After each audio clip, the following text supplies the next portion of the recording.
Hi, everybody. Welcome. Welcome Let's to rock. Apple Bites. Yes, let's rock. It's a wonderful Monday night. We came here to give you a little bit of VIP to your evening. We have a really great show this evening. Um, First of all, we have a great guest. We're going to bring him in shortly, and we're going to be reading our haunted ghost stories. So, we talked about this before on the Bitten Apple TV that Christmas, of course, everybody thinks it's about Santa Claus and all that other kind of stuff. And of course, it's the birth of Jesus Christ, or that's when we celebrate it. Actually, his birth was actually somewhere in the summer sometime. But Christmas went back in the day, back in like in the 1800s and stuff, was the time that people sat around and told ghost stories. And so we're going to share some of our ghost stories that we wrote. One of them, Cadma, who's not here, but we're going to recast Cadma's story. We're going to read Ralph's story, and then we're going to read a portion of mine, which the second portion of it you can hear on Thursday nights on the Tingling Tea this week before we go out on our hiatus. So without further ado, let's talk about something really quick. Let's talk about Cowboy Bebop. I mean, well, Cowboy Bebop was not renewed for another year, you all. And I wonder why. Shocker. I wonder why. It's sad because it had so much potential, such a good cast. Um, I, you know, I, I don't know. I feel like sometimes when we try to recreate something that is Japanese or Chinese or anything like that, we just don't get the essence of it. We don't get the essence of it. And so therefore we miss the mark on it, especially like if we recreate a movie that's a Japanese horror film. We miss the mark. I Yeah, don't we always understand do. what Yeah. it is. I think one of the things that the Asian culture does is they leave a lot to the imagination, which sometimes is much more scarier than you just throwing all of that information out there for everybody to just and this is something that we do in American films is we over expose it. We Exactly. overexpose something. And sometimes it's just best if you just keep it Keep the quiet and then have mystery. discussion. Yeah. Exactly. So I think that this is what happened with Cowboy Bebop. I think that they just the cartoon, they don't go into all that explicit detail, No. and they did in this. Also, one of the things that was dynamic about Cowboy Bebop in the cartoons is the dynamic between the crew. um, you know I think it was just a little bit too bonded, Hmm. maybe too family, and that's not what we get from the cartoon per se. um I feel like you get a family feeling from the cartoon, but I don't know. It doesn't feel like they shove it in your face. Well, and let's talk about that in particular. Let's talk about the character. I'm, I'm at a loss right now. About his relationship with his child. We we know that that's going on, but he doesn't always go into detail about Right. that, Hmm. and have a moment. We already know that they're there to do a mission. There to do whatever. We don't have to go in depth about his situation and his problem. He wears it on the outside of what it is, but he doesn't have to sit there and have a therapy session, literally. And I think that that's one of the things that did. Plus, I think that the action scenes were a little too slow. Yeah, especially for a Cowboy Bebop, because Yeah. the cartoon is Yep. it's motion, it's movement, it's flowing. It's not this whole okay, all right, we're done. Yeah. It's a feels like a chase scene through the whole um cartoon. It was kind of cheap too. Like some of the stuff was like cheap. They could have if they had taken like the choreographers from Warrior Hmm. and made them it would have been like so Yeah. cool, and then maybe beefed up the special effects a little bit. But unfortunately, it just is not gonna land. I was watching a YouTube video today regarding what Japanese people thought about the movie. This should be interesting. about the show. And although Cowboy Bebop does not um, highlight all Asian characters or characters from all over the place and stuff, they loved the dynamic that it was a diverse cast, Hmm. but they just felt like, once again, like I just said, that they just went too in depth on certain things that they should have just left at be. And they also expressed that the fighting scenes were just a little too slow, you know. So So they found it the same place because there seems to be a conjunction of or conjuncture that this is what's wrong with it. It doesn't seem to be like, no, these people are saying this thing or these people are saying that thing. Everybody seems to be agreeing on the fact that yeah, it was missing from it. yeah. And I think that, in my opinion, one of the biggest mistakes that you can make is taking something like a Cowboy Bebop, directing it, and not being a fan of it. I What agree. happens a lot of times when it comes to that kind of stuff is, if you're not a fan of that genre, if you have no clue what that genre is, don't create it.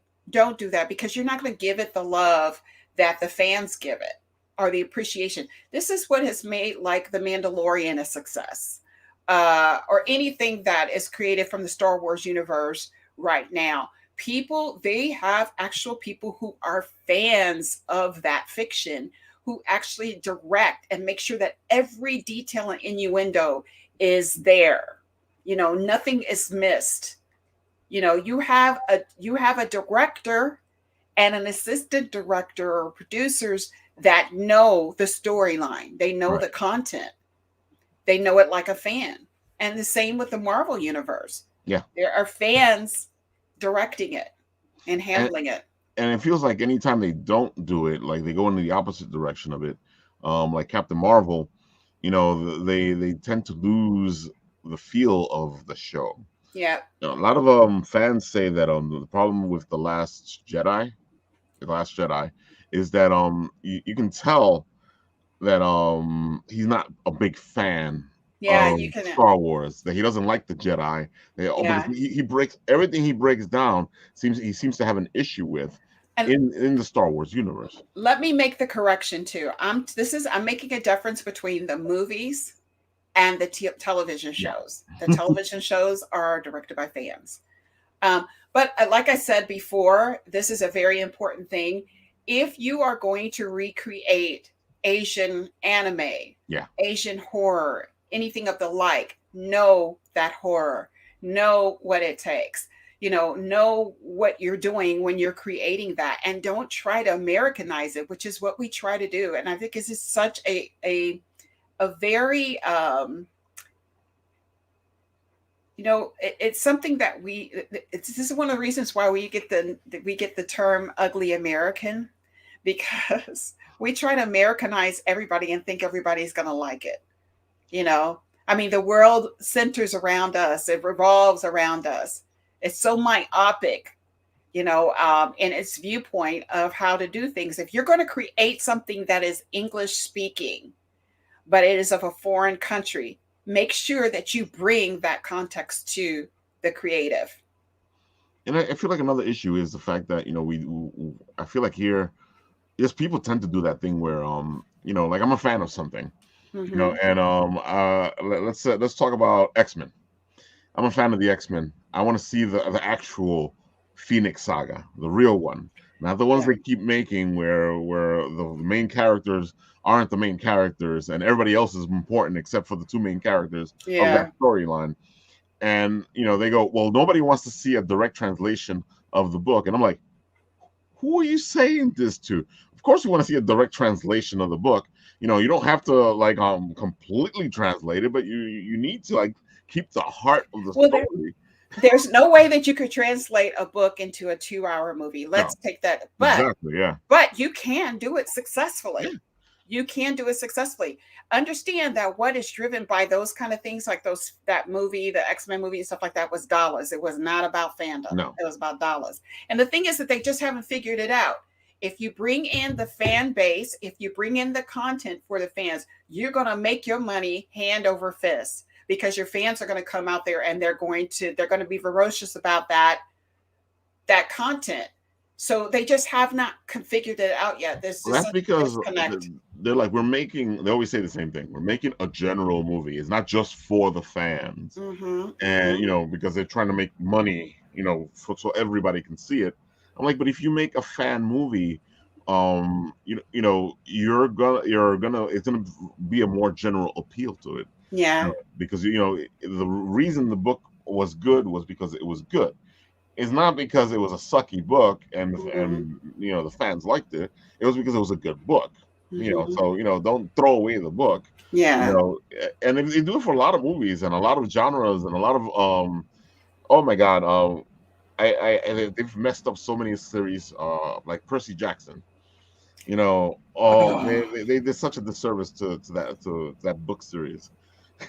I honestly feel like this, nothing is new in Hollywood. They always reinvent the wheel. Nothing is creative except from the independent focus. From the independent lens, you're going to get a creative thing. But I honestly think sometimes they legitimately screw things up so they have a reason to recreate it 10 years from now. Oh, definitely. And make money off of it, Let's make it again. I'm like, yeah, let's make it again, but let's make it better. And let's make it with new special effects, which is really ridiculous. But, one thing that we're talking about fandom and everything, and this is one thing that I want to reveal on our show next week.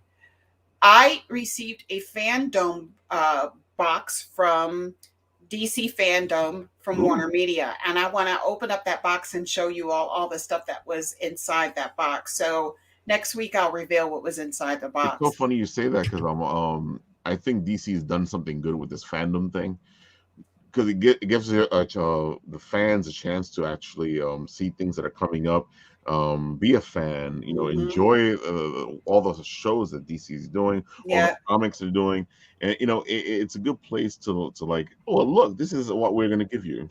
Well, this is the thing I've been telling everybody. In my day job, I am at this time I was part of AT&T, and AT&T had purchased Warner Media, and now Warner Media was sold to Discovery. But all of us were part of the same company. And I kept telling everybody, listen, just hold out, because this new guy that's over Warner Media, he's a fan, and he's going to make sure that fans receive the fan content. You're going to see change, but change takes time.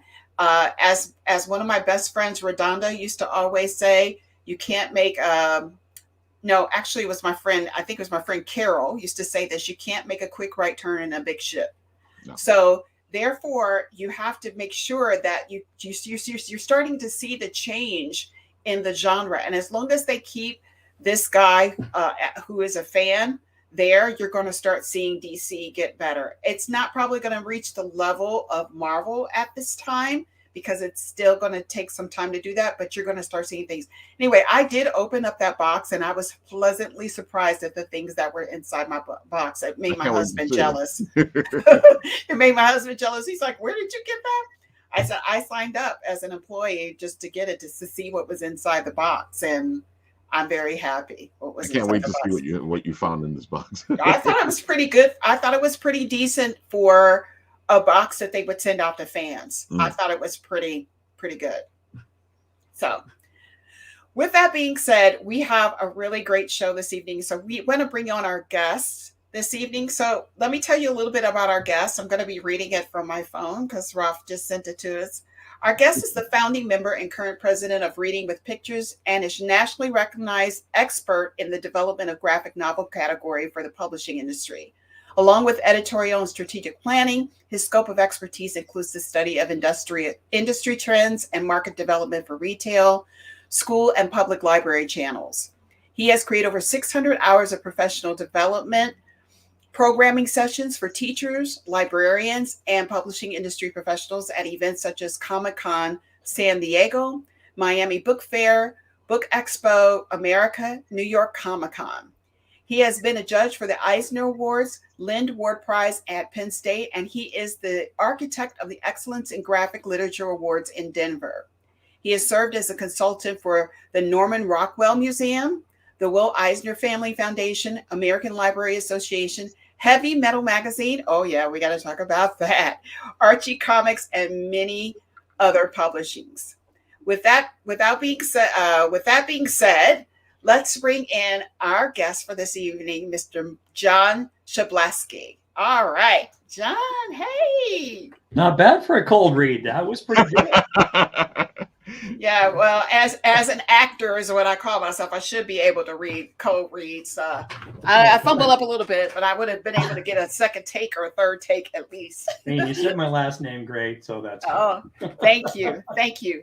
What are the perks of once being a flight attendant and having to say people's names People's correctly? names. So, yeah. So- if you don't mind, you guys were talking about the Americanization of Japanese anime, in movies, and there's a couple that are atrocious crimes. But what I discovered is, say, for instance, like Squid Games, or even there's now the Ghosts story that was originally in the UK that CBS has appropriated. And what I found interesting with the British original story and Squid Games is they don't go for beautiful people. They go right into the story, right into the action. Oh my gosh. Right? And it's like, to me, that is a visual cue. If I tune into an American show and everybody's beautiful, that means to me the writing's not good. So I'm on to the next thing. John SHABLESKI, I love you. I'm going to tell you one of the things that I love about British television and Asian television is that it's normal people that you can identify with that have something. They have something within them, maybe charisma and stuff. You could definitely have to have that, right, and good acting abilities. But that is what I love about British television. I can relate to a character. I can relate to somebody who may look just like me, but it's just oh my gosh, you just totally said it. And you are absolutely right. Everything is a soap opera on TV. And in particular, in certain particular television call signs like WB, they have attractive people. That's what they're known for. Or they use or recycle people from soap operas. Right. They have a certain kind of beauty in it. And you're like, okay, it's not real. It's not anything that I could get in and identify with. But what I love is someone I can relate to. And I love characters that are flawed or unattractive or have issues, so absolutely said that's you hit the nail on the head right there. All the major bank heists in American movies, they're all good looking. They run out of the bank. They haul ass, screeching tires in hot cars. Like, I would play it low key, just a guy with a bald head strolling out, casually getting into a nondescript car, rolling off with the money. Yeah, and I think one of the things that's wrong with American television too is putting people in categories. Yeah. Race category for that matter. We have to have representation, and they don't realize they're playing actually tokenism instead of exactly. Or you have to look as you're saying, you have to have that Procter and Gamble look. Like, you have to, if you look African American, you better make sure that you look African American, and there's nothing about you that's questionable in your identity. You should see some of the casting calls that I receive. Well, so there's a graphic novel that I'm editing on financial literacy, and the audience is older teens, college students, and the guy doing the artwork early on was building a cast of characters for the author. And as I'm going through, I'm like, dude, these are all tropes. The Black woman, sassy and fat. And I'm like, you're stereotyping. Stop. Gut that here. Do some research. Yeah. And it changed everything there. And fortunately, because we are having this conversation, the book will be better because of that. Because otherwise, just like watching American television, you see the cast of characters, they're all beautiful, and you go click, click, click. Yeah. And there's another part of you were talking about the fans who are producing and directing the TV shows for the Star Wars franchise. And I worked on a project with the guys from Udon, manga classic adaptations, and these are. Let me bring you out on a solo. One of the editors. Wow. Hang on here. She actually, when we did Romeo and Juliet, and the Count of Monte Cristo, she's from Beijing. She told her husband, soon to be husband, that their honeymoon was going to be spent on tour in Verona and all these other cities where these stories took place, because she loves these stories, but she wanted to make sure that she got the feeling right for the stories. So you've got the manga aesthetic with the passion that it required for the storytelling. And that should be the first thing that casting goes into and the production goes into. Do you know this story? Do you love this stuff? Not, yeah, I can do this and I know what it looks like. No, you kind of got to bleed the story, you know? Yep. I agree with you. I think that that's another thing that a lot of people do, even actors, they don't do their research. Do your research. Know your content. There's nothing worse than an actor showing up on the set just being beautiful and not having any context about who they're creating, what they're people about, going in depth about the characters itself. I will say this to the day I die. I love Halle Berry, love her dearly. But when she did Monster Ball, which that's a whole nother keg of worms there, I didn't feel like she did her research on her character. Yeah.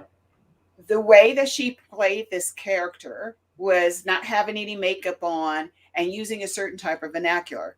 But I know people in my family too, for that matter, who are on welfare that always have their nails done and their hair did. And so therefore, when I saw this character, I was like, that's not real. No, that's not real. You know, she drove by the trailer park. She didn't live there for a while. She didn't live there for a while. She didn't live there for a while, because I was like, you know, and some speak very well, take care of themselves, speak very well. Sure. So I just was like, she didn't do her research on this character. Now, we all know why she won the Academy Award for that, but it was definitely not based on her acting ability for that particular movie. No. You know, but that's what I always say. You have to, I think now that she's matured as an actor, that she's starting to do more research on who her people are, and she's learning that. And we are growing always as actors. We're always growing to be better actors. But authenticity is important when telling a story, you know? Oh, yeah. So even if it is fiction, it still has to feel authentic. Yeah. It's a fact. Yeah. You have to be true to your characters. You know, one of the reasons I love Harley Quinn, you know, how she plays her character is because she actually bought all the books, took all that in, and that's why her portrayal of Harley is so dead on. It's because she was able to dive into the character and become the character, because she looked at the history of the character. Totally. Yeah. Definitely. So tell us a little bit about some of the books that you've edited and some of the content that you've worked on. You've worked on a lot of stuff. It pretty much runs the spectrum. Right now, I've got a Holocaust survivor story that's coming out in September. Oh, wow. That's really pretty intense. And you know, unfortunately, you know, there's many of these stories. Fortunately, the couple did survive. They made it to the States and had a wonderful life here in America. But we're at a time where there's this new awareness going on of what our history has been. But we also need to remind people of the things that led to the moments of Hitler's rise to power. All the things that you see, the rise of fascism, all those things were taking place 20, 30 years before Hitler actually stepped into power. And we're seeing those things now. But it's this strange kind of juxtaposition kind of moment where, you know, you have this awesome take on Watchmen that made people aware of Tulsa. But that wasn't the only place that happened. There's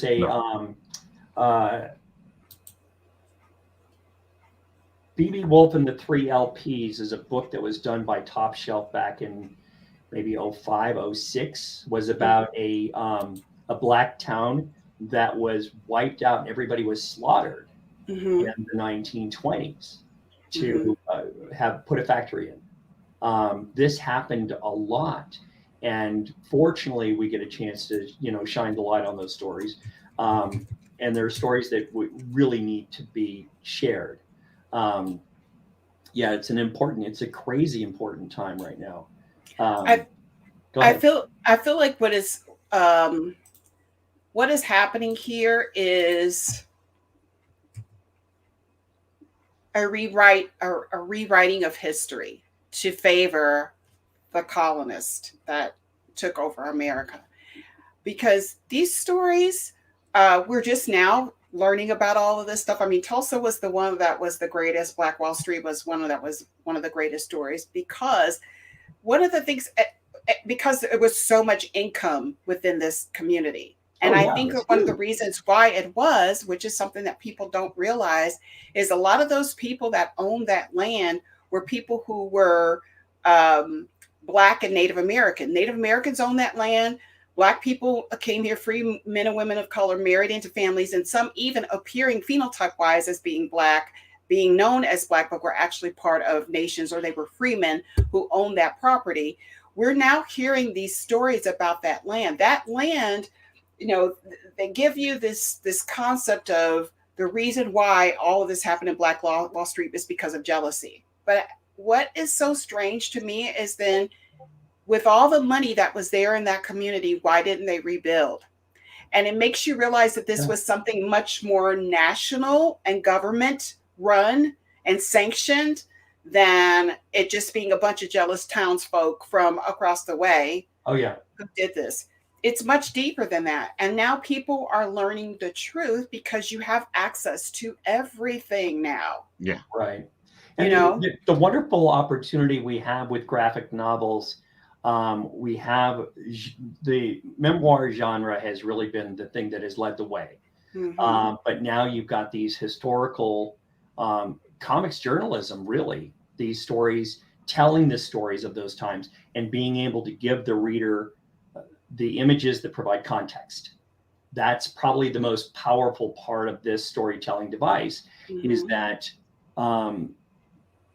a good, not as large of a percentage of the population as people have assumed for a long time, rely only on words. Yeah. And we're all, I can't tell you how many lectures I've done. I remember the first time I heard this, I was at Fordham University talking to the Teachers College, and somebody in the back of the room, and I can see this guy all the way back, middle aisle, 2 seats over on the left. Well, I suppose we're a more visual society. Like, if you see a bear in your bathroom, you're not supposed to go in there, right?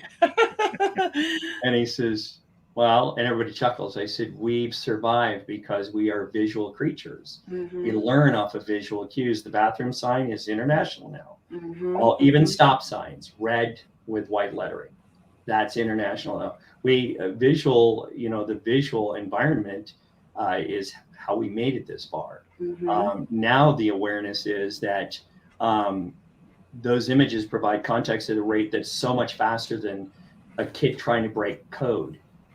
In second and third grade, that's what you're doing. You're looking at letters and breaking code. Some kids are very, very good at it, but the majority of the class are not. And for some reason, we pull picture books away from kids in third grade and say, now it's time for text. Yeah. You're really not ready for it. You walk into SpaceX, NASA, or any other major Tesla, most of the kids working there are on the spectrum somewhere. Yeah. And it's not surprising to be at Comic-Con and be totally at home with all these people that represent such a wide range of the spectrum, that we have a generation of educators who grew up with comics, gaming, animation, who mm-hmm. understand just how important these elements are to what they do. And that's a big part of, I'll take this all the way to the Reading with Pictures mission, is it's an opportunity as an organization for us to reach out to this global network of teachers and librarians and artists, and publishing professionals, experts across the spectrum. Part of our organization, we now have a relationship with the guys from NASA because of their Artemis graphic novel program. Mm-hmm. And they freely admit, they're like, look, we got a whole bunch of people who fit perfectly here at Comic-Con. That's so funny. We saw them at Comic-Con, and we actually did an interview with them at Comic-Con. Yeah, they're good guys. Good, a great bunch of people, really good humans.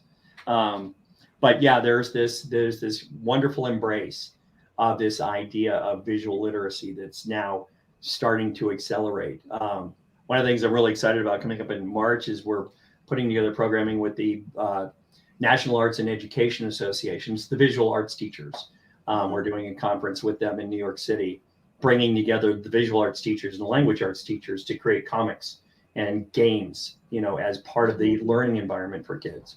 Yeah. It's so funny, when we were talking at Anime NYC, we were talking about all this aspect and the fact that when we were younger, it was this whole taboo, like, oh, comic books, you read that stuff, and I'm like, but that was my gateway. That was what got me into reading in the first place. I wasn't reading before comics.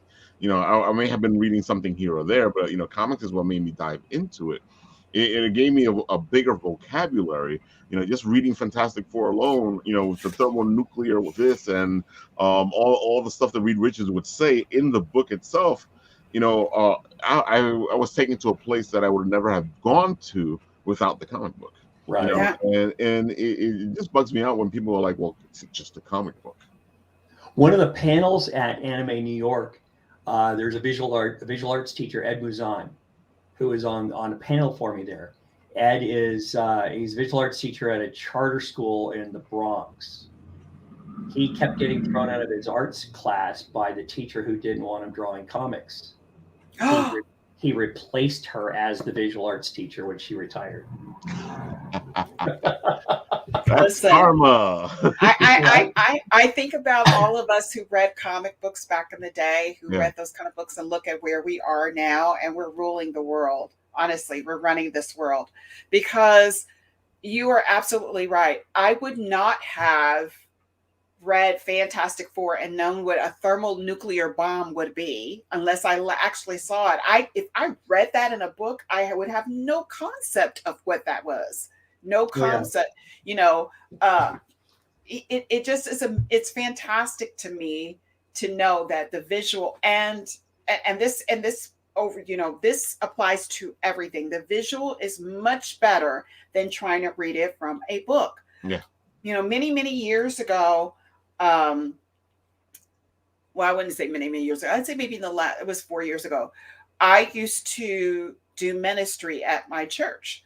I was part of the drama ministry, and what I would do, or what I was assigned to do, and what I had a calling to do, was to take stories and scriptures and put it as a visual on the stage so that people would have a concept of, the love of Jesus, basically.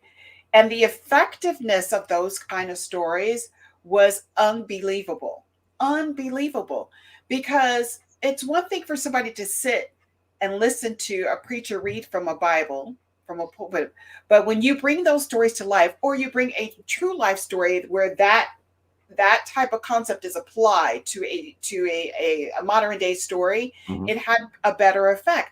And I used to tell everybody, you all are also so tied up in the book.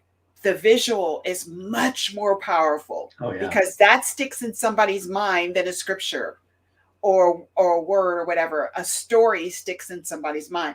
And you think about that. Been around for 100 years. Exactly. Yeah. You think about it in indigenous cultures, stories were the things that told everything. It was not written text. No. It was stories and recreations of those stories. Pass down the story from person to person. And those are the stories that would teach the lessons, and they would teach other things, and they would teach many important things, and I feel like we've forgotten all that. Oh, well, yeah, we definitely have walked away from that. And what's really fascinating to me is this wonderful new golden age. Oh my gosh. The first time I met Art Spiegelman I was so not ready for him. I see he and Francoise Mouly, his wife, are walking towards me. I'm in the Diamond booth this is Midwinter ALA, the American Library Association's Midwinter Conference, which is where the laws and business of library are written. And these two, I'm supposed to work with them. With a friend of mine, Jana Marishima, we're doing a launch of Francois' Toon Books line. And sorry, Nathan. It's funny. Nate's making a joke, but it goes exactly with what we're saying. Because if you've heard the story of Darth Plagueis, it's telling something. It's telling this lesson that we should learn. If not, we're going to end up like Darth Plagueis. Oh yeah. So anyway, I meet Art, and the first question he asked me is, "What the hell is it with this manga stuff?" And I'm like, "Okay, Art. After Mouse, there was this great shining moment, and there was nothing to fill the void, the demand. Manga was there, and it kept the ground fertile. It kept business going and kept our eyeballs going. And then it was fascinating to see how quickly things had evolved from that point. And then Raina Telgemeier shows up. Oh, wow. All of her books, any given month, she's outselling DC and Marvel together by herself. Wow. So, but this is what this marks is the new gold rush for publishing, because she really is. Raina is, hang on here, millions of copies of each copy of each title of her series. Then we have, thanks to Captain Underpants, we have The Birth of Dogman. And from Dogman, we have Cat Kid Comic Club. Dave Pilkey is outselling Stephen King, J.K. Rowling, and James Patterson at any given time. So what happens is when you see, look at that. Yeah. And honest to My God, daughter loves these. Pilkey, She just loves them. as a humor writer, is insanely talented.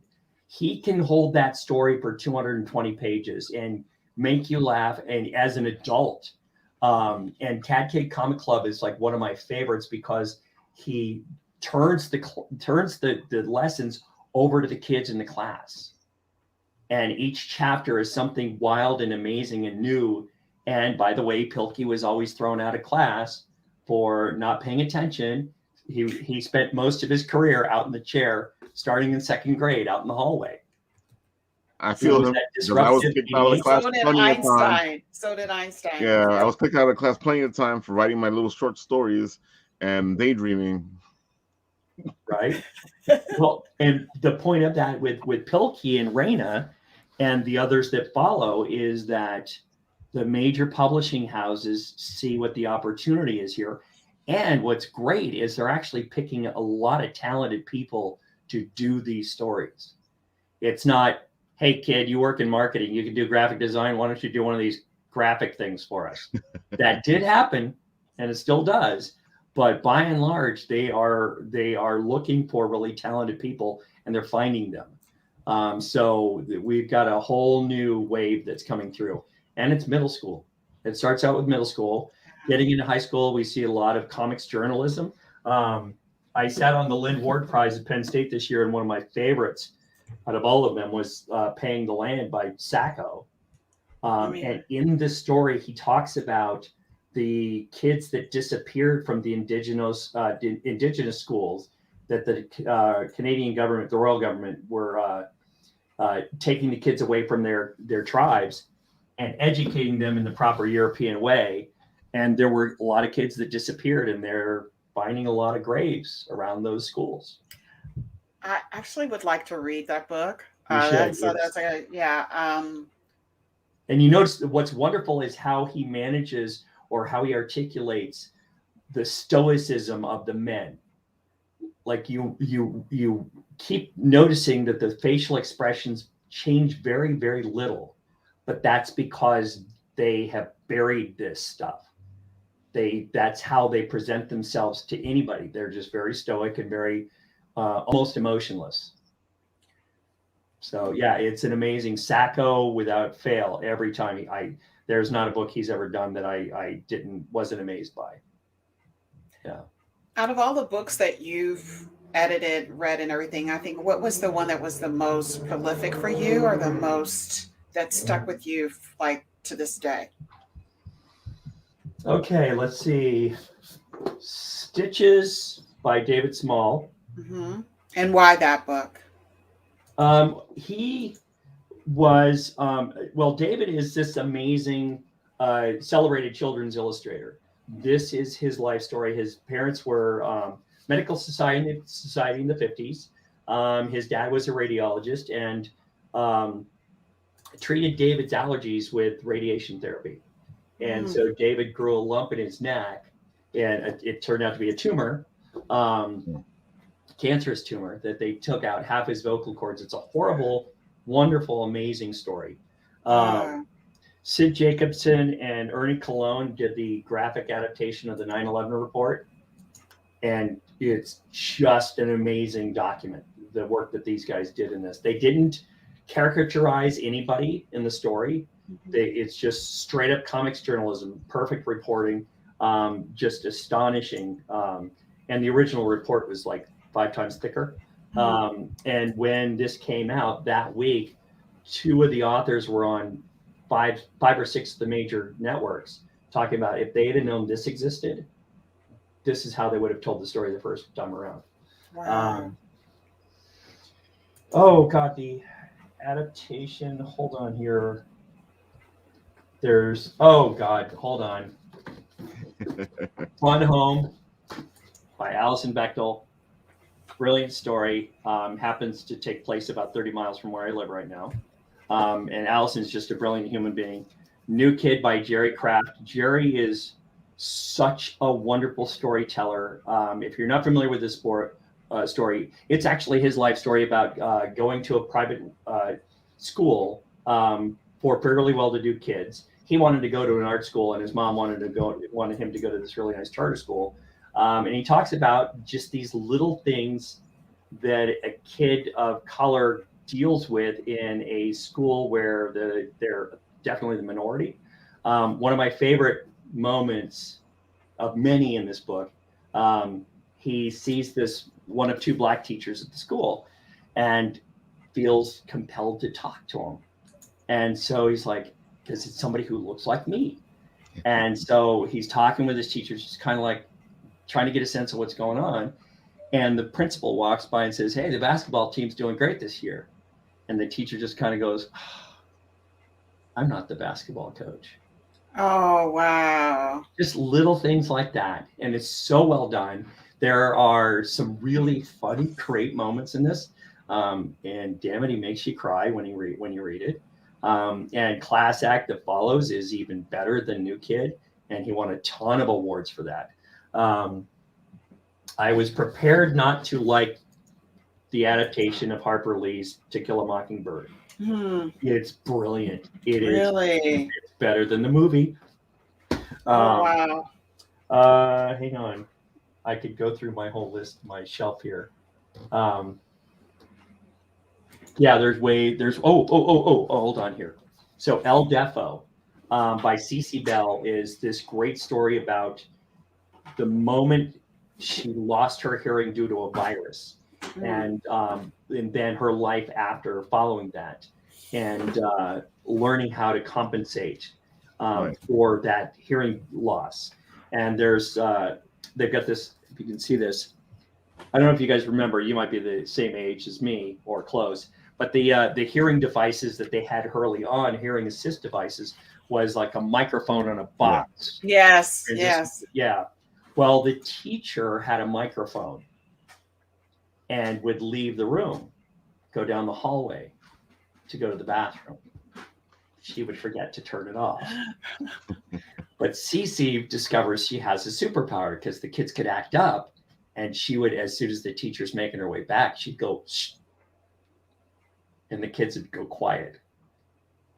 And the Oh my gosh. Nothing had ever happened. So it's, it's such an amazing storytelling device. And each one of these books, the better they do, the more it encourages the publishing houses to do more of them. And thank God for Dave Pilkey, and Raina before him, and Art even before him, and Marjane Satrapi with Persepolis. Those books begat more great books. And houses like Abrams are doing more. Scholastic really was worried about what they were going to do after Harry Potter was done. The Scholastic graphic line has well replaced J.K. Rowling. Oh, wow. Wow. Yeah, Pilkey's not the only one crushing those kind of numbers in sales. So that we're going to see a lot more, which is really cool. Now, what you said you're currently working on something right now.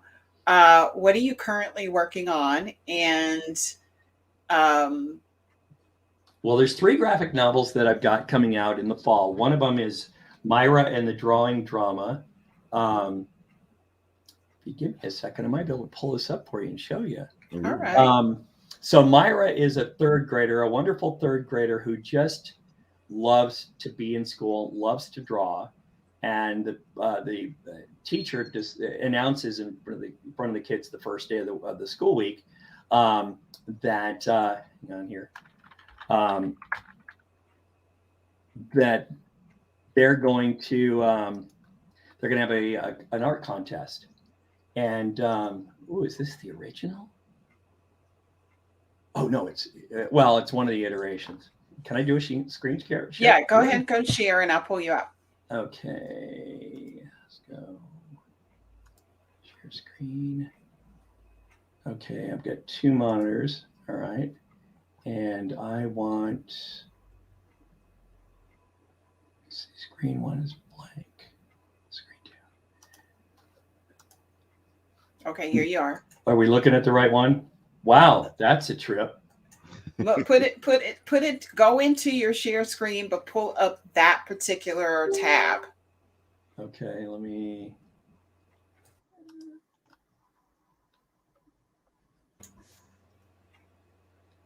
Oh, there it is. Okay. All right. So when I got this, Rosemary and Mario actually live in Queens. You got that? You can see that, right? So that's the title page. Right.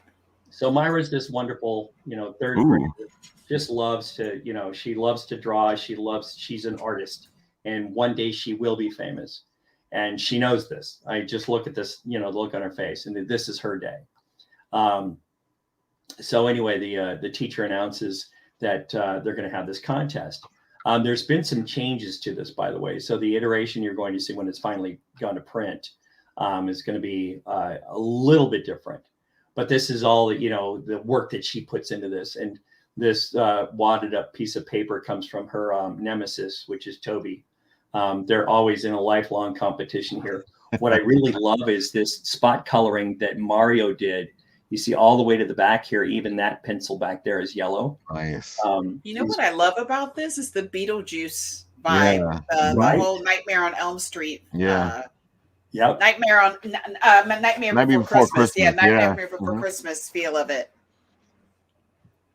Oh, I love this. This is beautiful. Isn't she great? I love this kid. And this guy too, yeah. This guy he's it's Nightmare Before Christmas and Alice in Wonderland. Yeah. Yes. So she's so proud of her work. I love this. He studies it, and then of course freaks. And I have to admit that there's something very Dr. Seuss about it as well. Yeah. Right. And then so this is now she goes through her tour of adults who don't know. They don't get this, which is obvious. That's just normal. Adults don't understand kids. Nope, never do. I love this principal. He's just trying to make it through the day, right? It's like, really? This got all the way to me. So now she's out in front of the principal's office. Oh, there's an image in here. No, that's okay. Go ahead. Do you want to go back? There you go. Okay. Oh my God, this stuff is great. I love the art.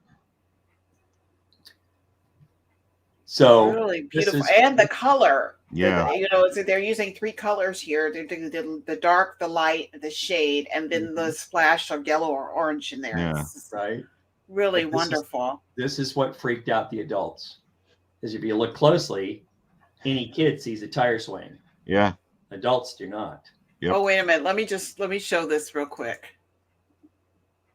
Yeah, I was gonna say, what's the problem? Right. I don't understand what the problem is. This is what I love here. Oh, they thought she was right. Mm-hmm. But this right here is also a tribute to Norman Rockwell, the little girl in front of the principal's office. Yeah. Mm-hmm. Yeah. So that's an homage to Norman. And then, of course, they don't want to give her the prize. So Toby gets for his thing. But she figures it out. She's got game. So she and her buddy take this online and create their own store. They wind up. I love her. She's It is- industrious. Yeah. And I love the way Byron is looking at the sidekick here. Like, dude, what's going on here? So then she creates her own, clothing line. I love that pose right there too. Very cute. Very cute. So, Oh, that and was one of the things I great. asked them to do was I wanted pictures of them when they were in 3rd grade. Instead I of the agree. standard author bios. The picture looks like modern humor. Yeah. Oh, yeah. Yeah.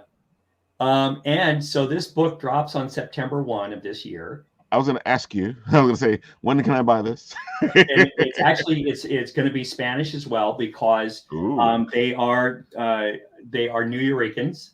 Oh, I love this. So yeah, it's going to be released in Spanish simultaneously, and the Broadway musical for children debuts in November. Ooh.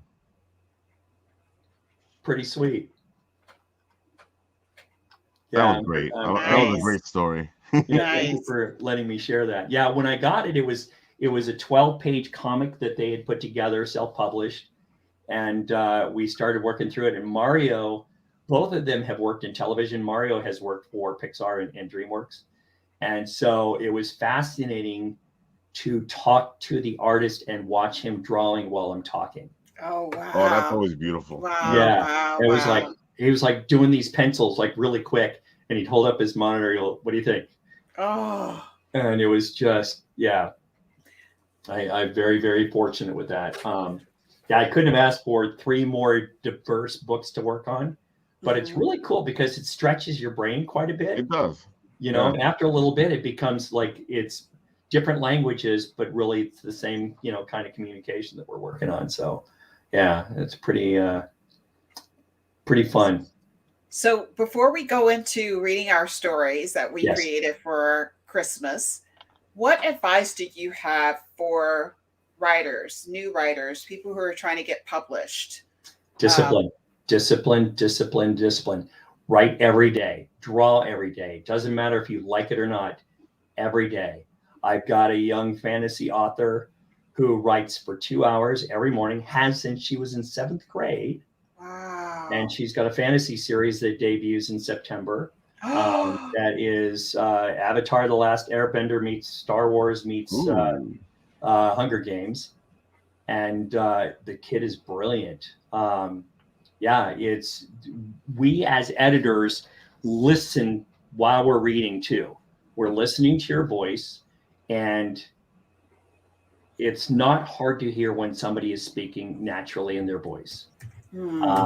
Oftentimes I'll get a book from an adult who is writing in a voice that they think we want to hear. Like, no, that's not how you speak. Tell the story. If the story is being told from, say, the story of Dracula is more the lawyer who's going to settle the estate and do the paperwork, and it's his retelling of that story, you have to be in character to tell that story. Yes. Right. But don't start using words that don't work with the way your face works. I like that. Unless you're an Elizabethan actor, that's and that's natural for you, and that's what that character requires. That's what you do. But otherwise, I'm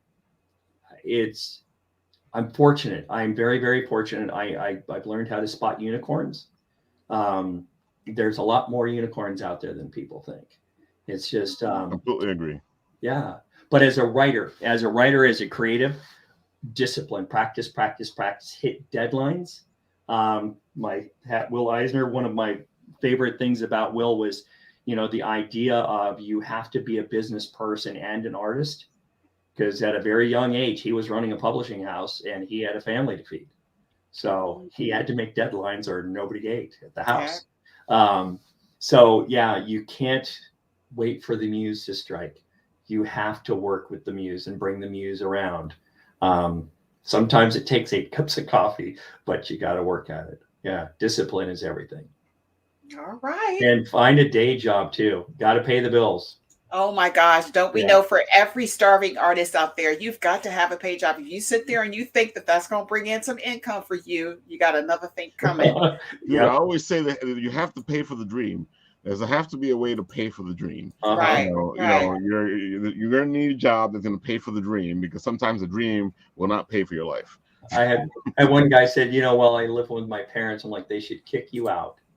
Oh my gosh. They should He kick should know you out. better than that. He lives with his Yeah. parents. He should know better than that. Yeah, you at 35 years old, you need to leave home. I'm not even going to touch that with a stick. Hey, so we're going to talk ghost stories. Yeah, let's hear these ghost stories. So we've got several ghost stories that we, as the Bitten Apple crew, actually wrote ourselves. We are all, well, Ralph is what we know as our writer for the show. But lately, Cadma has branched out and started writing on for vocal and letting people read her stuff. And I call myself a kind of a writer. I dabble.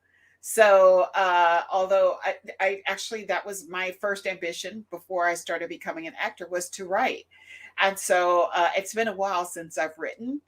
And so we're going to just read a portion of my story this evening, and then we're going to continue that story on the Tingling Tea on Thursday night, the end of it. So let's start off with Ralph's ghost story. Unfortunately, I don't have any atmospheric effects for us this evening. But let's go ahead and hear your ghost story first. Well, the first part of the ghost story is the phone went dead. But give me a second. Let me grab the second phone. Okay. Turn off some no. Oh, no. All right. I'll be right back. Okay. Can I tell you one real quick? Sure. So my house is built in 1805. And this is actually the house my wife grew up in. So we're the second generation to live in the house. And Vera is our ghost, who died in the 1920s. And all the kids saw her at very early ages in their life. Like, we would walk into their rooms and they would be like, she was standing right there at the foot of the bed. And I actually felt her pass through me going up one of the staircases. And my dad came to visit us. And my dad was kind of like Jim Ignatowski meets Doc Brown, somewhere between those. And he stopped in the kitchen. He turned. He goes, "You have a ghost." Oh, wow. I said, yeah, we do. And I said, be careful, because she judges you when you're in the bathroom. That's great. Now, who is Vera? Have you done some research? Tell us a little bit about who she is. Vera and her husband, she was a school teacher here in a little tiny one-room schoolhouse. Her husband had died several months before her. His bed was downstairs in what is now our kitchen. And it was not a happy ending for her. So that's why I don't think she's ever left the house. Yeah. And can you kind of disclose that? What happy ending? Oh, she died by suicide. Oh. Yeah, she died by suicide. And we go visit her grave once a year. She's buried not too far away. Wow. Yeah. Now, where are you? Where are you exactly? North Central Pennsylvania, Williamsport, PA, where Little League World Series is played. Yeah. That's all anybody knows. It was the lumber capital of the world for 20, 30 years towards the end of the 1800s. I have to tell you about that land in Pennsylvania. Is very the land there is really old. Oh, and yeah. You could feel that energy when you drive through Pennsylvania. I feel it every time I drive through there. I know that it's old. It literally calls me. That land literally calls me there. Oh, yeah. And I've told my husband many times that if we moved from where we are in New Jersey, that I would want to move to Pennsylvania. I'm somebody who loves turn of the century homes. We currently live in one now. And so most definitely, I love stories like that. I'd actually like to invite you onto the Tingling Tea at some point to actually talk about Oh, your sure. haunting and the things that have occurred in your house as far as your haunting, and discuss some of our own personal hauntings that we've all had, at some point. But I had an office in an old brownstone in Williamsport, and there was the large kitchen or the large dining room area. No Wi-Fi signal would work there. Even when we ran cable into that room, we couldn't get signal. The guy who owned the house who was building his factory built all the trim work or cut all the trim work for all the fine homes in the area. And there was a guy who died during construction, and he said, just bury him here. And so behind in the plaster on one of the walls, there was a memorial drawn out, scratched out by one of the construction workers to, remember this guy who died on the site. And they chose to just bury him right there? Just bury him. Because did he fall in cement or something? No, the owner didn't care. Just, there was a hole, throw him in there, bury him, go. Like the owner didn't care. Yeah. But that room, seriously, it's a big, beautiful room. We could never get any signal to work in there at all. It was really cool. That's interesting. All right. Okay, go ahead. Yeah, we definitely have to go a little bit more and expound on that. Now that we got the warmer. Okay, let's hear your ghost story, Ralph. All right, so here we go. His heart races. He can hear in his head. It pounds as if someone trying to break through a door. He had been running now for some time, but that was not the reason his heart threatened to come out of his throat. He leans against the wall, frantically trying to catch his breath. All he needs is a small break, and then he can keep running. Then he can get away. Yet each time he thought he had gotten away, he had been found. Each time he thought he was alone, there was this taunting, him getting closer and closer. Tommy, oh, Tommy. He heard the voice that was now haunting him chime in from the darkness, the very shadows. His heart sped up, his stomach threatened to release his dinner, and his head felt light as he almost succumbed to the dark. He starts running again, his body protesting, his heart threatening to explode from his chest. Come on, Tommy. Don't make this harder than it has to be. He runs, his feet stumble over nothing, and his legs feel like they have become gelatin. Running is so difficult, and he falls and falls again and falls yet again. He sees a dark hole, and he jumps into the filthy garbage dump. Tommy, you have been such a bad boy. Just come out and I will take it easy on you. Or I can come find you and things will be, oh, so much worse. Alone in the dark, in his hole, he tries to stifle whimpers that will assuredly get him found. His heart beats, and he swears that it is calling out to the stranger, bringing him to him as if war drums in the thick forests of the darkest lands. Hands emerge from the shadows themselves, followed by a strong arm that wraps around Tommy. Soon, a toothy smile becomes visible. The small fangs give it a menacing look. Tommy swallows hard as the voice whispers in his ear, Tommy, Tommy, Tommy. Tisk, tisk, tisk. It's bad enough you are a bad boy and Santa has you on his naughty list. But trying to destroy the belief of other children just because you get coal, that is just downright evil. How dare you destroy someone else's faith? Looks like you need to be given something other than coal. Now, I give you one chance. Go be a good kid. Keep Christmas in your heart year round, and maybe, just maybe, Krampus will let you be. If not, the laugh that follows enters Tommy's mind, enters Tommy's soul, and exits as warm and yellow. Tommy is running. He doesn't know when he started, and even though he feels like he can't catch his breath, he does not want to stop. The laugh feels like it's following him, or is it in his head?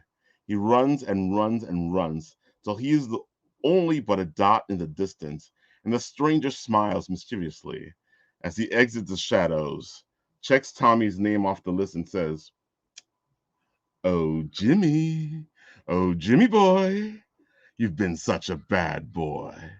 With that, he disappears into the night, and in the distance, someone screams, someone runs, and Krampus smiles.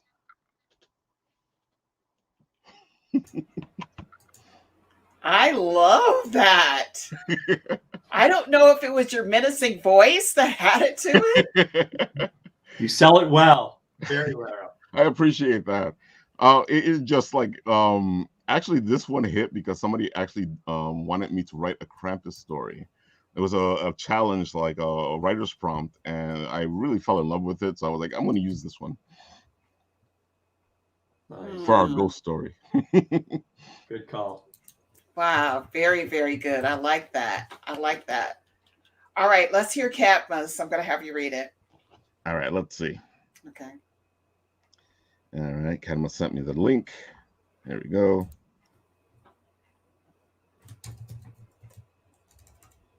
Of course, the internet is going to go, well, we'll get there eventually. How's the weather? Come on, load. Because I have it set up on the screen over here. Okay, there we go. Just because I threatened you, huh? So the title is Christmas Karma. What did you say, sweetheart? The mother reluctantly whispered. She stares deep into her eyes. You have to remember, silly. Remember. You said I was so ugly and deserved better. Then you dropped me off the bridge. I remember the snow and the impact of the water below. Her legs begin to tremble, and then she smiles. Don't worry, Mommy. I still chose you to be my mommy this time, and I asked the gods to forgive you and make me pretty so I won't die again. The daughter can see her mother's dragon breath in short clips as visual panic attack. Mommy! The mother slumps over her daughter's head and begins to hold it tight. Mommy, you're holding me tight. The mother begins to scan the forest by the bridge to see if her husband is within sight. Miranda struggles to get herself from her mother's grip. The mother continues to hug her tighter and tighter as she coughs over the sound. Miranda begins to muffle, I can't breathe. But her mother does not let go. Miranda begins to flail her body around, trying to gasp for air. A crunch in the snow in the distance loosens the mother's grip, and Miranda falls to the floor, gasping. Mommy, if you do it again, they'll come for you. And this time, I won't choose you to save you. Lorelei hears in the distance Connery's voice. Hun, where are you guys? Miranda sees the panic in Lorelei's face and realizes something. He never knew what happened to me the first time, does he? Lorelei takes a step back and leaves Miranda smiling at her with her back to Connery's direction. Lorelei is trying to catch her breath from the cold, but she's been struggling with breathing the last few months. Connery catches up. How are my beautiful ladies? Silence answers the question and gives him goosebumps. Miranda grabs her father's hand. Daddy, Mommy was just about to show me the bridge drop off. Lorelei is speechless and feels exposed. No one knew what she did. Connery kisses Miranda's forehead. Well, let's make sure we are really careful here. You were supposed to have a brother, but unfortunately, he fell into the river below. And Daddy can't have anything happen to you. Connery embraces Miranda. That empowers her and weakens Lorelei. I know, Daddy. Mommy and me were just talking about it and how you cried at Christmas because you didn't have your son with you. Did Mommy grieve, Daddy? Connery hugs Miranda tightly. Of course, Mommy grieved, different from Daddy, but it doesn't matter anymore because I have you now, and it's another fantastic Christmas with the best girl I know. Miranda adds, the only honest one you know too, Daddy. Connery pauses at Miranda's comment, but starts to laugh at what his daughter said. Connery and Miranda begin to walk ahead. Lorelei and then looks back. Come on, Laura. And Lorelei begins to straggle behind them, but staring wildly at Miranda. The family makes it across the bridge. The snow and cuddles the river below. The snow and cuddles the river below, and sea smoke rises from the thick fog. Lorelai is silent for the walk home, and Connery notices her distancing herself, but assumes it is the memory of their son Amara. They arrive to the cabin where Connery says, "Hey, hun, I know you're deep in thought of Amara, so I'm going to run you a bath. Just stop the water while I cook, eh?" Lorelai does not reply, but leaves her snow boots at the door and treks up the stairs to the master bedroom. Marana tells her father, "Daddy, I want to help in the kitchen. I cook better." Connery laughs, "You're an amazing chef, and I need all of the help that gods can give me." Marana looks at her mother slowly walking up the stairs and says, "Don't worry, Daddy. The gods actually like you." Then giggles. Lorelai stops in her track for a second and then continues to walk up the stairs. All right, there's more here. Do you want me to continue? Do you want to read the second portion of that for the tingling tea? Sure, because it's Okay. it's a bit longer than I thought. Okay. All right. Good place to stop. All right. Good place to stop. This is very interesting. I think that we have a very murderous woman out here. Yeah.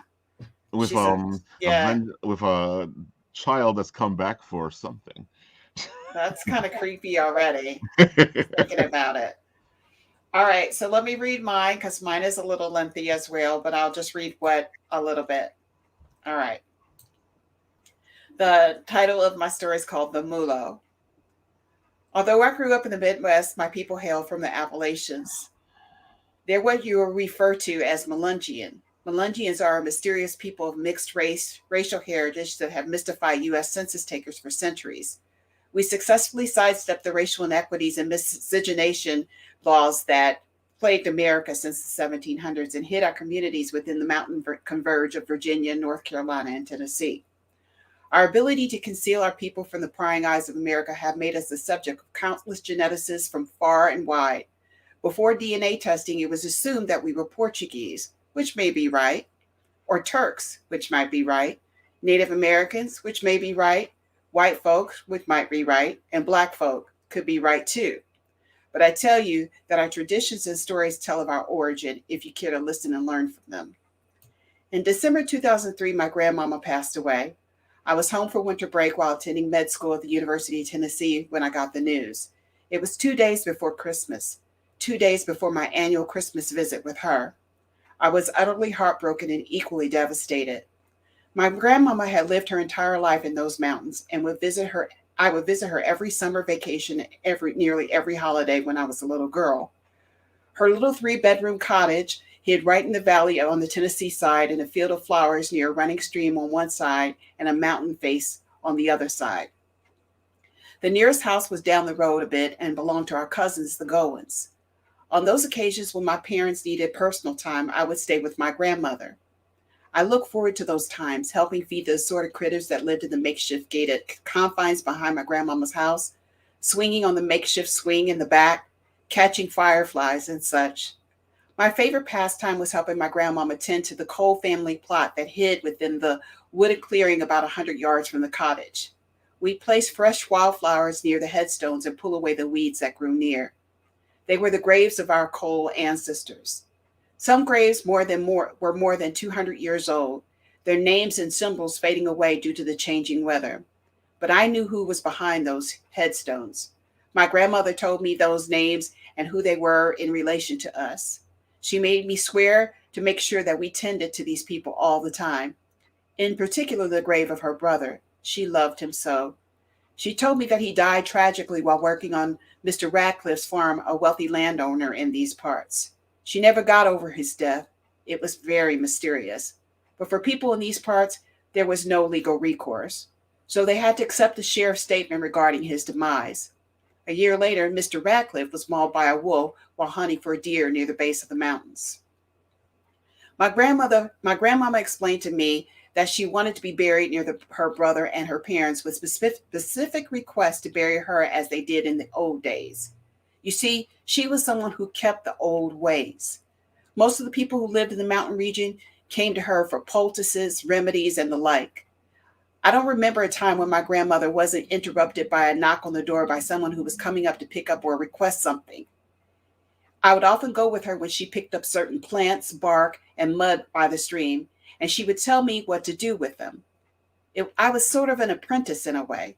She once told me that she tried to show these things to my father, but he was unwilling to take the mantle to learn such things.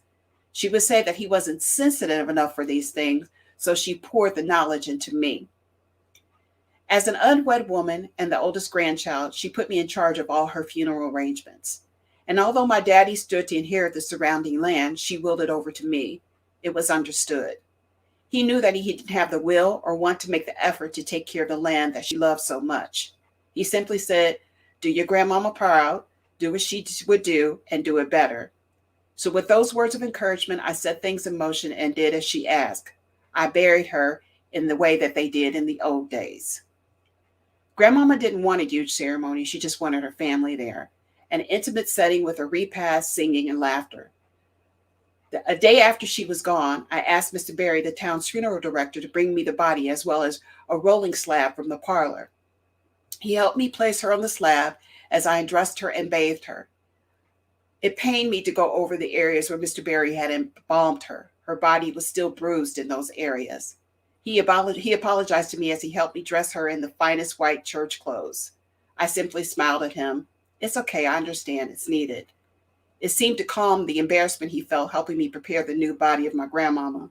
I laughed and said, if it makes you feel better, I'm sure my grandmother would have laughed at this moment right now. She'd probably tell you back in the day she would have snatched a fine-looking man like you. He laughed then and thought it was funny, but I thought I saw a tear come in his eye. You know, your grandmama was one of the most genuine, kindest people in the world. This family has done a lot for our community in more ways than one. No matter what, we will be sure to take care of the Coles. I pondered that thought as I put a little bit of blush and color to my grandmama's lips. As long as I could remember, there was always somebody checking on my grandmama, bringing her food or fixing her appliances. She never had to want for anything. She was protected in this little valley near the stream and the mountain. Why else would she live alone in this area in such isolation and solitude? She was protected by the mountain folk. After everything was over, we placed my grandmother in an adorned coffin filled with periwinkle lace. It looked so beautiful against her skin. I undid the long braids that she often wore and brushed her salt and pepper locks so they flowed over the pillow in which she lay her head. Lastly, I picked her favorite winter flowers and put her favorite winter flowers in her hand and lightly spritzed her with her favorite cherry blossom toilet water. An hour later, the small cottage was filled with family, friends, and patrons who knew my grandmama. Some crying, some kissing her goodbye, some telling stories about how she cured them with her remedies and potions. I would often hear a few say, thank God she kept the old ways. They don't do that anymore. It's a lost art. And they would thank me for continuing to keep the traditions of our family and our people. They ate, laughed, cried, drank, and told stories and reminisced on the beautiful life of the matriarch of the Cole family. After the well-wishers departed, there remained only me, Mr. Berry, and my parents. Mr. Berry complimented me on how beautiful everything was. He told me that simple arrangements were always the best and how he enjoyed tending to our family despite the circumstances because the food in the company was always so good. He politely asked us if we were ready to say our final goodbyes, and one by one we walked to where my grandmother lay to have a moment with her. I was the last. I held her hand and then bent over to kiss her cheek. I could smell the cherry blossom on her skin. I thanked her. I thanked her for my beautiful memories of her and for the life she poured into me. After my time, I handed Mr. Berry 2 half-dollar coins and a metal stake in a silk bag. I then handed him a medicine bag to place in her hand. I told him I would come by the parlor tomorrow before he placed the coins in the metal stake, before he buried her into the Cole family plot. That's it. I sense something's coming. Something is coming. It sounds good. You painted a good picture there. Thank you. And Thank you. you feel the suspense beginning to build, going, all right, so what's going on? So somebody did something, and you're already getting like little hints of things that have already happened. Yep. Not bad. This is the first time I've actually read what I wrote. So my apologies for stumbling over the words, but when you're in that moment, you're just like writing believe stuff. me. Yeah. I know. in that process of hearing the words coming out, this is actually something I encourage writers to do as well, is because, as you know, you get so into it in your head that when you read it back and you start to hear it out loud for the first time, either it becomes very musical to you, or you see that place that needs, that tweak. Exactly. So I got a medical history note for you. I was a medic in the Air Force, and one of my first assignments was surgical recovery. And not often, sometimes patients didn't survive. So there's the process of preparing the body after they've passed. Yeah. And they will sit up. Yes. Yes, they do. They do. Little 88-year-old woman went, oh. I'd never seen that. Nobody ever told me. I went right underneath the bed. Because they still have gas in their body, and so they still react to When the muscles are using up the oxygen. Oxygen, yeah.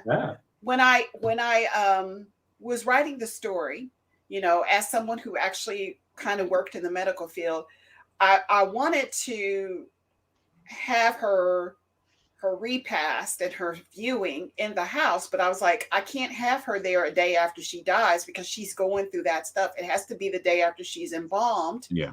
Because then I know that all of that is cleaned out of her and that she's ready to go.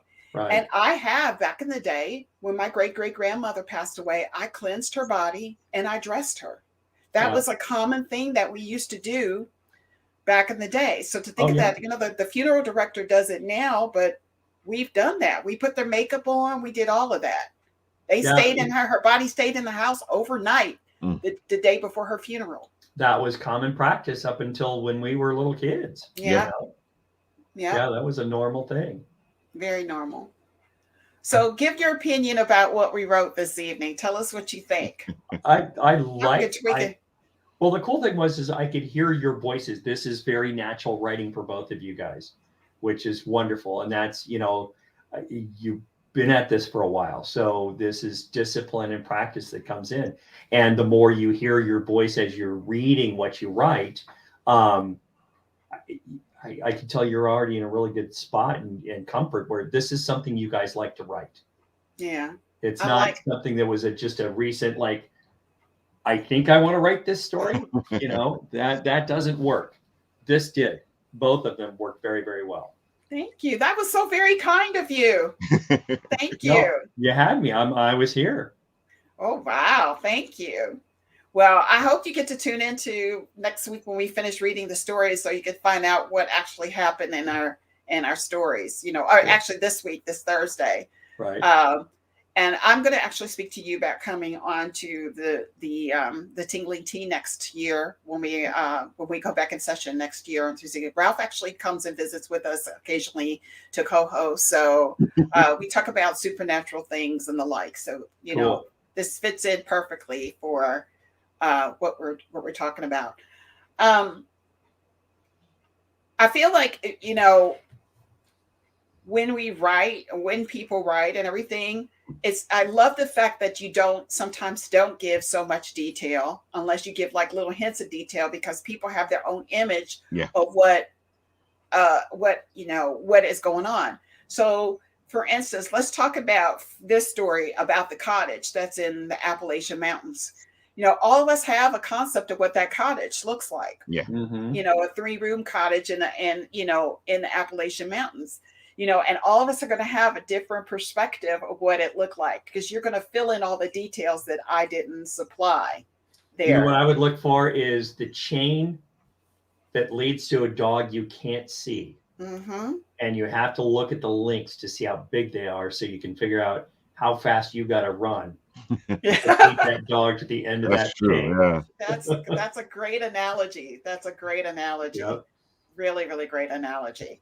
Well, thank you so much for the words of encouragement. And, we're going to continue to do this. I've really enjoyed writing this story. I felt like it was, I don't often write like I used to, So it was very freeing to write that. And I really felt myself in that place while I was writing. I was going to say, a lot of that seems very familiar to you. Yeah.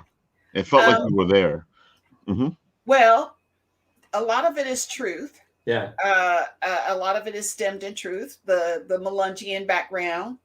I'm of Melungian heritage. And I just recently found out that we, it's such a mysterious heritage, but I recently found out that we were Romani, which are gypsies. Yep. So I wanted to bring in some context here about gypsy heritage. And the Mulo is actually a name for someone who rises from the dead. Ah. Hey, I got to answer Nathan's. Please explain dog and chain. Yes. Dog and chain. Okay, so many years ago, there was a petition drive here where I live, and we are part of Appalachia. And so there are hollows that go up, where the sun shines on them for about 5 minutes. And you've got some of these little tiny shacks. And one time I was walking up, and there was a very large chain around the post, the front of this house, that led underneath the porch. And there was a very large dog that chain was attached to. Yes. So that was Nathan. That's what the story is for the dog and the chain. Yeah, but they're big links. It's a big dog. Yeah. And you know it too, as soon as you see those links. Because I remember when I was in DR and I'll be in the countryside, you pass by this house and you're like, nope, ain't walking over there. Yeah. And you can hear that chain moving. Yeah. That too. And it always sounded like yeah. Yeah. The dog in Sandlot. Exactly. That's what I always think about when I think about big dogs, is the dog in Sandlot. Yeah. Well, that dog was friendly.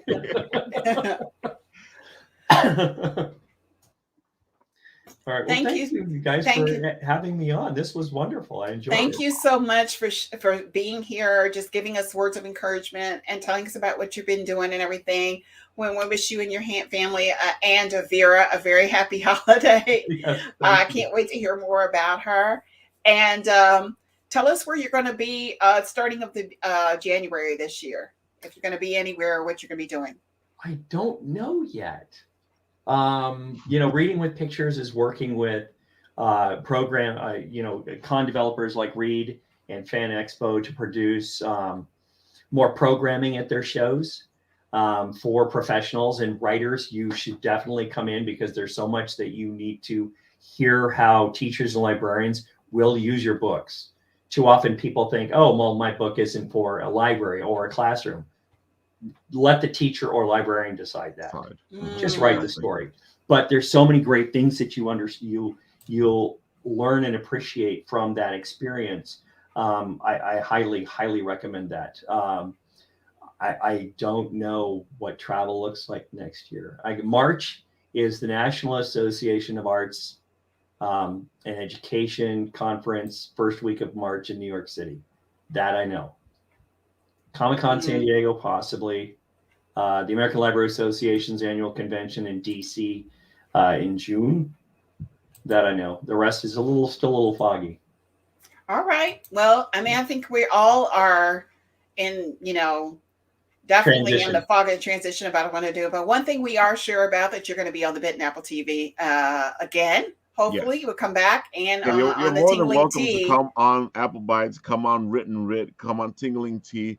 It's funny, Leslie, when I was walking by his booth at Anime NYC, I was like, I want to talk to this guy. And we were there for a while, just geeking out, having fun, talking all this beautiful, actually geeky stuff that actually has importance, because we started this whole conversation on reading and how comics actually are a gateway to getting you to read. It's funny that you put the book out. My daughter wasn't reading anything because she didn't want to read anything, and then here comes Dogman, and now she wants all the books. That's the thing. Kids will read when you give them what they want to read. Exactly. That's it. When you try to force them, when you try to force them, I had to leave Ralph and didn't see him for 3 hours. Yeah, That's true. He hung out for at least that long. Um, yeah, they will read. It's you just given them the wrong thing. Now you Yeah. discovered with Dogman. Oh my God, it was the funniest thing. She got the first one and she read it like on the spot. And then, she read it again and she read it again. And she got the second one recently because we were like on a trip to Costco or something, and it was there. And she read it in the car. And I'm like, whoa, okay. And all this reading that she's had to do for she's the school excited has about been it like, too. I don't want to read this. And all of a sudden here she's with this book going, I'll read it again.